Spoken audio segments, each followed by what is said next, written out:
Breaking news right now. We are just now learning that Senator Mitch McConnell is still in the hospital. That, according to a spokesperson for the former Senate leader. The statement reads, Senator McConnell appreciates the outpouring of support he's receiving while he continues his recovery in the hospital. The senator continues to improve and is working closely with his staff and make that his staff on Kentucky and Senate matters while the Senate is out of session. It comes as NBC News learns that paramedics did CPR on somebody experiencing cardiac arrest at Senator McConnell's home on June 14th, the day that he was hospitalized. That according to fire dispatchers on the scanner audio. Medical of paramedic agent 3, medic 3, ALS response unconscious. CPR in progress. EMS 2 response for cardiac arrest. It's fire EMS dispatch right there. And according to the audio, the first medic who arrived to McConnell's house started giving somebody CPR before another EMS team arrived on the scene as well. NBC Sahil Kapoor joins us now. What's up, guys? You're tuned in to Jack Mockler. Emergency vehicles converged on a residence linked to a powerful political figure, sparking weeks of speculation and raising questions about governmental transparency and the health of those in power. The scene was anything but routine. The initial reports filtered through neighborhood gossip and fragmented social media posts, creating a swirl of confusion and concern that only deepened as the hours passed. Video footage captured by nearby residents showed the unmistakable scene of first responders rushing into the home, their movements urgent and purposeful, while others captured the arrival of additional support vehicles that suggested something far more serious than a routine medical call. The dispatch audio, that raw and unfiltered communication between emergency operators and responding units. The audio seems to raise more questions about the possibility that this was life-threatening. What have you learned based on being on Capitol Hill and working the halls? Well, Tom, Senator McConnell has not been spotted anywhere in the Senate or on Capitol Hill since this incident occurred. By my count, he has missed the last 21 votes. There is no timeline for his return. I think just covering him and following him for many years, he has certainly slowed down over the last few years. Sometimes we can see him in a wheelchair being wheeled on and off the Senate floor to vote. Sometimes he has aides around him helping him walk in certain places. His office did not reveal the details of this incident. They did say, however, in a June 14th statement, and let's show it, that Senator McConnell was admitted to the hospital this morning. He is receiving excellent care, end quote. That's from his spokesman, David Popp, on the day of June 14th. In subsequent statements, the spokesman said he's been working with staff, that he's fully engaged both on Senate matters, Kentucky business. The Senate is currently on recess until July 13th, and then it's back for just a few weeks and then gone for a month. So we don't know when Senator McConnell will be back. Contained language that made even seasoned observers sit up straight. Phrases like CPR in progress and cardiac arrest crackled across the airwaves, words that carry enormous weight and suggest life or death circumstances. These were not the kind of terms used for minor incidents or precautionary visits. This was language reserved for moments when every second counts, when the difference between recovery and tragedy hangs in the balance, when the most advanced emergency protocols must be deployed immediately. For weeks following that dramatic June evening, the American public found themselves in an information vacuum that seemed almost designed to generate maximum uncertainty and minimal clarity. The man at the center of this medical drama, but he is still representing the state of Kentucky through the end of this year until his term expires. He's 84 years old. He's supposed to be retiring in January, right? And as we've reported, this is not his first serious health scare. That's right. He announced well ahead of this cycle that he would not be running for re-election. He also stepped down after a remarkable 18-year run as Senate Republican leader, the longest ever in January of 2025. And you're correct. There have been multiple health issues that he's faced in recent years. Let's take a look at some of them. This incident, June 14th, he was hospitalized. February 2026, he spent more than a week in the hospital with what his staff described as flu-like symptoms. He was spotted in using a wheelchair on multiple occasions, getting help walking, as I mentioned. 2023, he tripped during a DC dinner and was hospitalized with a concussion. The same year, he had multiple on-camera freezes during press conferences that got quite a bit of attention. About 4 years earlier, he fell at home, fractured his shoulder. As I mentioned, he was the Senate Republican leader for 18 years until just last year. His responsibilities have reduced since he gave up that position, but he is still the chair of the powerful Senate Rules Committee and a senior member of the Appropriations Committee, Tom. Well, listen, we wish him well. We wish him a speedy recovery. An 84-year-old political titan who had shaped the course of American jurisprudence and legislative strategy for decades, remained out of sight and largely out of mind as his medical team worked behind closed doors. Official statements emerged with agonizing slowness, each carefully crafted paragraph offering just enough information to acknowledge something significant had occurred, but never enough to satisfy the legitimate curiosity of those he represented. It took nearly a full month before any substantive explanation was offered, a delay that only amplified the questions swirling around the incident. What exactly had happened inside that Washington residence? How serious was the condition that required such an extensive emergency response? And most critically, what did this mean for the senator's ability to continue serving in one of the most demanding roles in American government? The Advanced Life Support Unit that responded to the call represented the highest level of emergency medical care available in the District of Columbia. These specialized teams carry equipment far beyond what standard ambulances contain. It has been more than 3 weeks since paramedics administered CPR on a person experiencing cardiac arrest at Senator Mitch McConnell's home, according to dispatcher audio. That very same day, the senator was hospitalized. And since then, since June 14th, Mitch McConnell has not been seen or heard from publicly, and rumors are flying. Staffers for the 84-year-old Kentucky senator have declined most media inquiries and given few updates. Today, Senate Majority Leader John Thune and his deputy John Barrasso said in separate statements they had spoken with McConnell by phone, but they didn't elaborate on his condition or prognosis. McConnell announced last year he'd be retiring in January 2027, so this is his last term. He's not running for re-election. But even if he departs his seat early, for whatever reason, Kentucky Republicans have put into place a plan to make sure they hold it. So back in 2021, the Republicans in the state legislature passed a law saying that if a senator died or left office, the Democratic governor, Andy Beshear, would have to appoint someone from the senator's own party to replace him. Then in 2024, they took away Beshear's power to replace outgoing senators altogether, mandating a special election instead, though it remains unclear if Beshear would actually follow that law or challenge it. Including cardiac monitors, defibrillators, advanced airway management tools, and medications for the most critical situations. The decision to dispatch such a unit speaks volumes about the initial assessment of the situation, the information relayed by whoever placed that desperate call for help. When dispatchers send their most capable resources, they do so because the information they have received suggests the patient in grave danger, someone whose survival may depend on interventions that only the most highly trained medical professionals can provide. This was not a situation where a basic ambulance would suffice. This was a moment that demanded the absolute best that the emergency response system could offer. And the fact that this level of response was triggered. Barbara Boxer served as 4 terms as a Democratic senator from California, and she joins me now. It's great to have you on. I know you worked in the Senate, obviously, where Mitch McConnell was. I want to just start by your understanding, because I've covered politics for a while.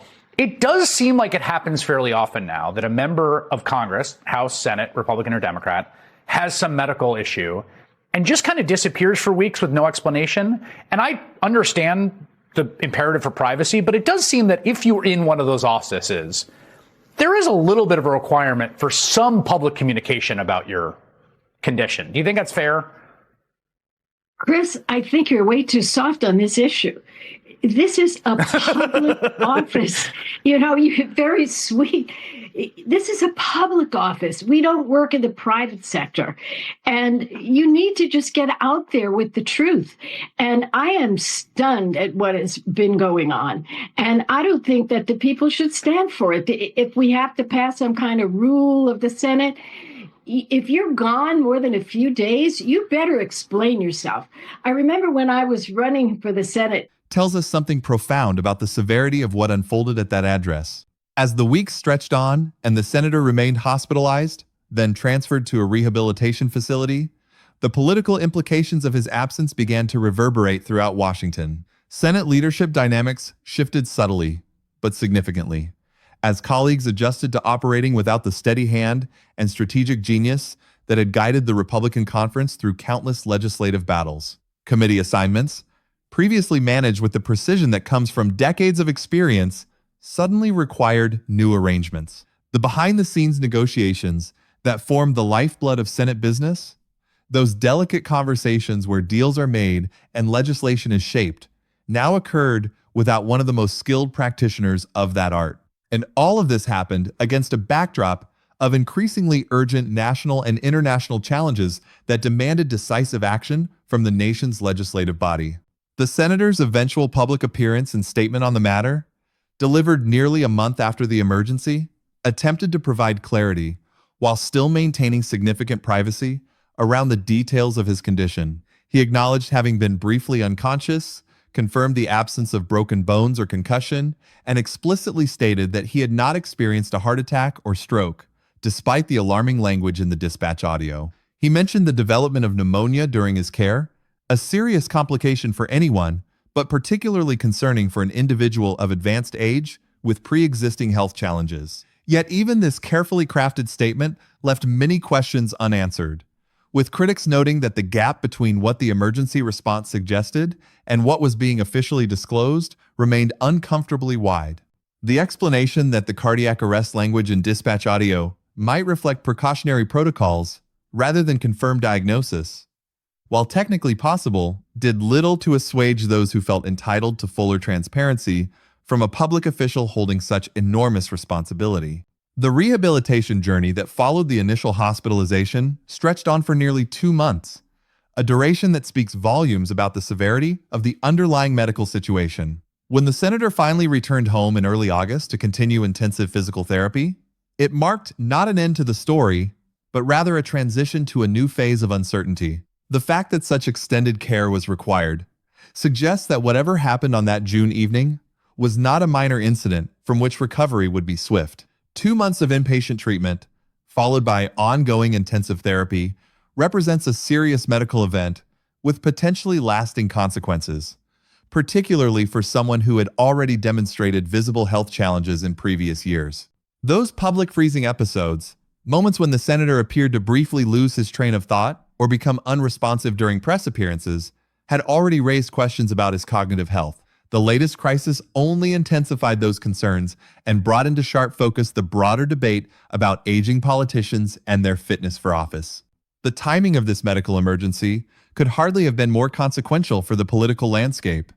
The senator's party found itself navigating treacherous waters as midterm elections loomed, with questions about the Iran war dividing the conference and the agenda of the party's standard-bearer, generating both fierce loyalty and quiet dissent in different corners of the caucus. The coalition that had delivered electoral victory in the previous cycle showed signs of strain, with various factions pulling in different directions on key policy questions. Into this volatile mix came the extended absence of the party's most experienced legislative strategist, the person who had held the conference together through innumerable crises over decades of service.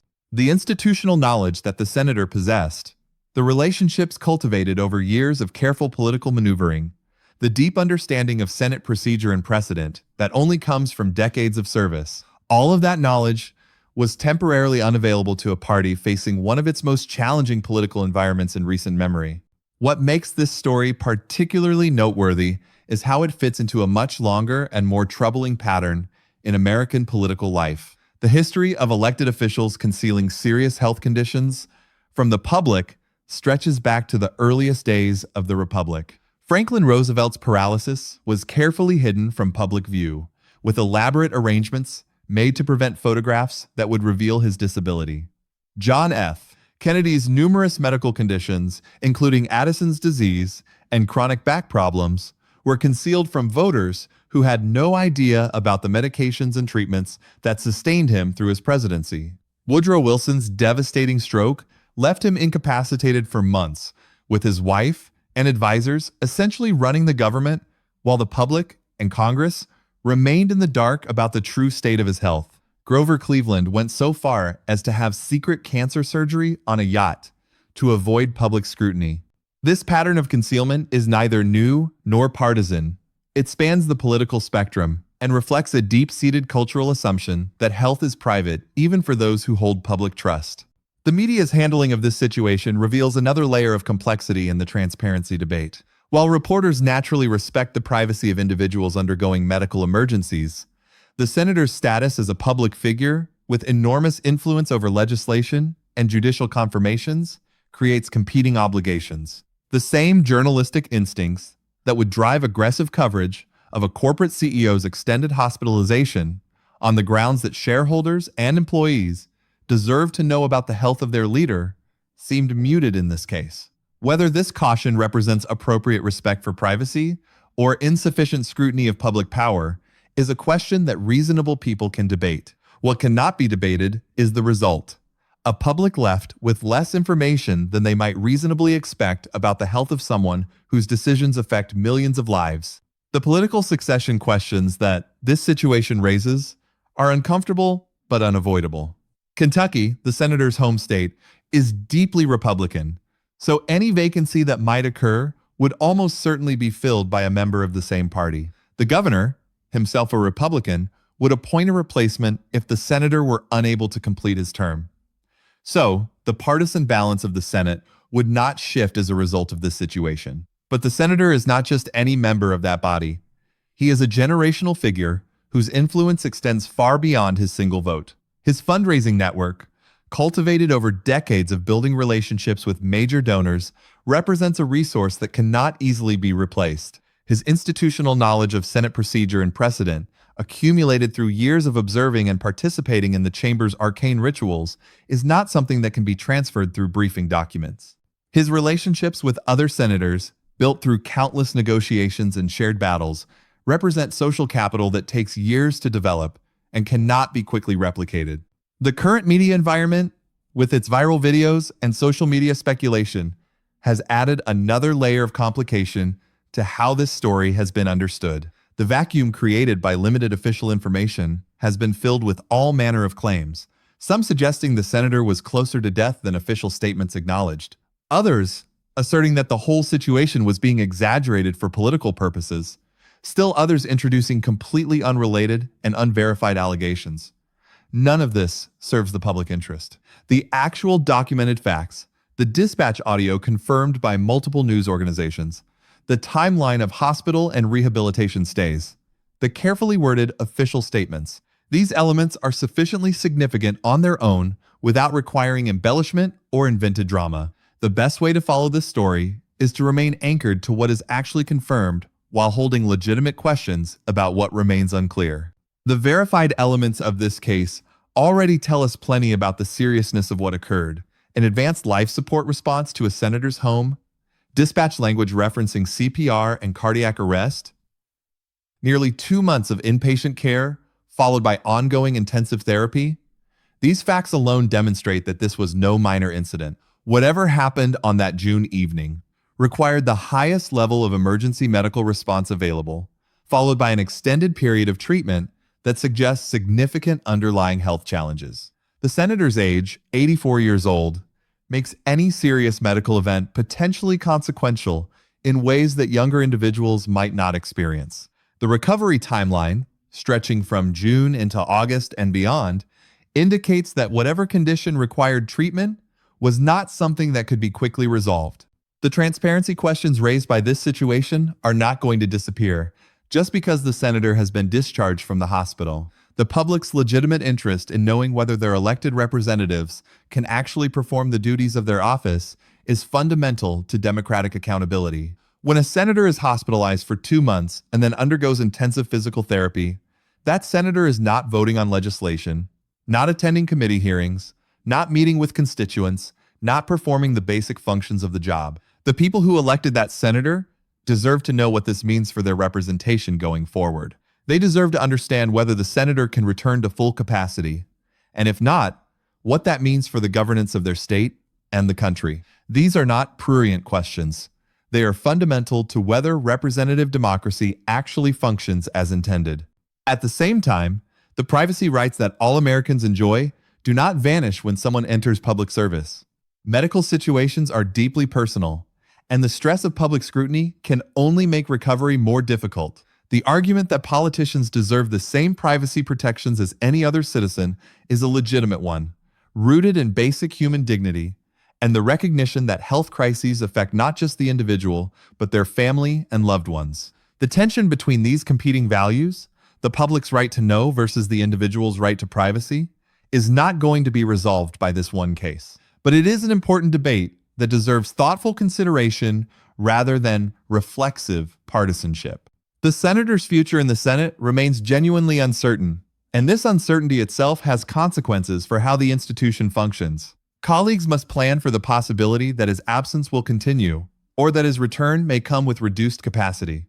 Committee assignments and leadership roles may need to be adjusted. The behind-the-scenes maneuvering that characterizes Senate business will inevitably shift as other members fill the void left by an absent leader. The complexity of managing a caucus with competing ideological factions, always a challenging task, becomes even more difficult when the person who has historically managed that balancing act is not present. All of these practical considerations matter for how legislation is crafted, how judicial nominations are confirmed, and how the Senate fulfills its constitutional responsibilities. The broader conversation about political age and capacity that this situation has prompted is long overdue. As the average age of senior political leaders continues to rise, as voters increasingly look at Washington and wonder whether the people running things are physically and cognitively capable of the job, the absence of any real transparency framework becomes more and more problematic. The president receives regular medical examinations and some level of public reporting on health status, though even that system has significant flaws and inconsistencies. But senators and representatives have no equivalent requirement. They serve until they choose not to, disclosing whatever health information they decide to share. This system, rooted in historical precedent rather than contemporary necessity, may no longer serve a democratic society that expects accountability from those who exercise power on its behalf. The political consequences of this situation extend well beyond the immediate questions about one senator's health. The party that he has led for so long must now contemplate a future without its most experienced strategist.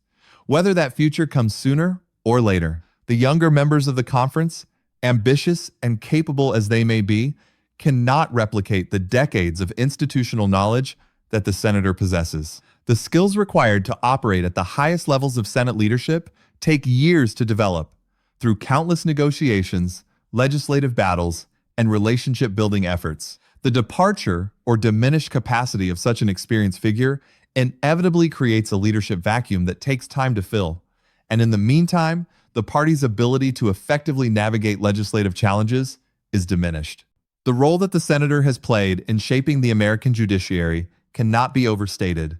His strategic decisions about which judicial nominations to prioritize, his willingness to use procedural maneuvers to advance conservative judges, his understanding of how to build and maintain a majority for confirmation votes, all of these elements have combined to create a judicial landscape that will influence American law for generations. The consequences of this judicial strategy extend far beyond any single political moment, affecting everything from abortion rights to voting access to environmental regulation. The senator's influence on this front has been profound and lasting, and any change in his capacity to continue shaping judicial policy would have significant implications for the direction of American law.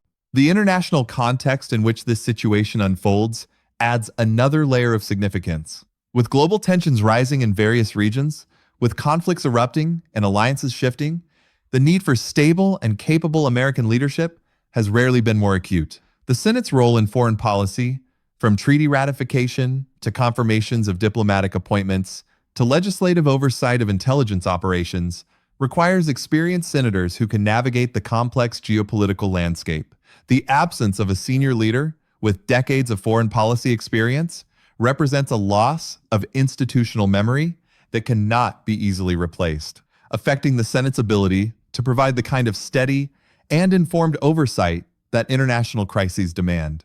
The American people, watching all of this unfold from their homes and workplaces, have legitimate questions that deserve answers. They have seen the emergency response, heard the dispatch audio, read the limited official statements, and followed the timeline of hospital and rehabilitation care. They have watched as weeks stretched into months with only carefully managed information releases. They have observed the political implications of the senator's absence, the questions about succession and capacity that inevitably arise when someone of his age and influence experiences a serious medical crisis. They are not wrong to want more information, not wrong to ask tough questions about transparency, not wrong to wonder what this means for the governance of their country. These are fair and reasonable questions that reflect the fundamental democratic expectation that those who exercise power on behalf of the people will be accountable for their capacity to do so. The story of what happened on that June evening is not a conspiracy theory or a political thriller. It is a real and significant event with real and significant consequences. The senator's medical emergency, the extensive response it generated, the weeks of treatment and rehabilitation, the ongoing uncertainty about his future capacity, all of these elements combine to tell a story that matters for American democracy. The questions about transparency that the situation has raised are not going to disappear, and the broader conversation about political age and capacity that it has prompted is one that the country must eventually confront. As the senator continues his recovery at home, as the Senate navigates the complexities of leadership without its most experienced operator, as the public continues to wonder about the full picture of what happened and what it means, this story remains very much alive and very much relevant to how Americans think about the people who govern them. The next chapter of this unfolding narrative, whether it involves the senator's return to active Senate work or some other outcome, will be watched closely by those who understand the stakes involved. The political calculus, the legislative implications, the succession questions, all of these elements will continue to develop as the situation evolves. And the larger questions about transparency and capacity that his situation has brought to the forefront, those questions will not be resolved simply because the senator has been discharged from the hospital. They will persist, demanding attention and discussion, as Americans grapple with how to ensure that those who hold power are truly capable of exercising it responsibly. The story of the emergency that brought ambulances and fire trucks and Capitol Police to a senator's home is ultimately a story about democracy itself, about what we demand from those who govern us, and what we are willing to accept in terms of accountability and transparency from those who exercise power on our behalf.